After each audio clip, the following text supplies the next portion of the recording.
Pacific One News, the news web leader, your exposure to the world. सरकार को ये लगता है कि सरकार के खिलाफ कोई बात है या उनके सरकार से जुड़े हुए लोगों के खिलाफ, तो ये मुकदमे दर्ज करते हैं। और ये कांग्रेस पार्टी के बड़े नेता के साथ किया है, ये निंदनीय, दुखद है।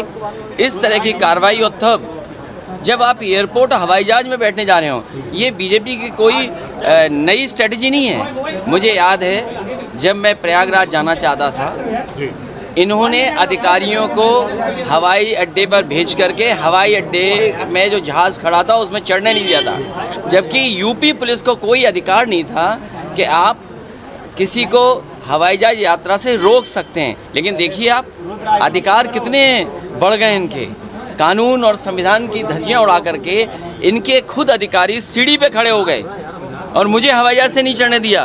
तो जो दिल्ली में हुआ है, हवाई जहाज में कांग्रेस के प्रवक्ता बैठ गए, उतार दिया, कोई नई चीज़ नहीं है। भारतीय जनता पार्टी के बारे में यही कहा जाता है, वो कानून नहीं मानते हैं, संविधान नहीं मानते हैं, दूसरे के बारे में कुछ भी कह सकते हैं। आपको याद होगा, यही मुख्यमंत्री आवास गंगा जल से धुलाया गया था और हमारे बारे में सोशल मीडिया में कितना कुछ खर्च कर करके इनके लोग क्या क्या कहते हैं। अगर इनके खिलाफ कह दो तो आपको याद होगा, समाजवादी पार्टी के कार्यकर्ताओं को इन्होंने उठा के भेज दिया। तो ये बीजेपी का काम करने का तरीका है।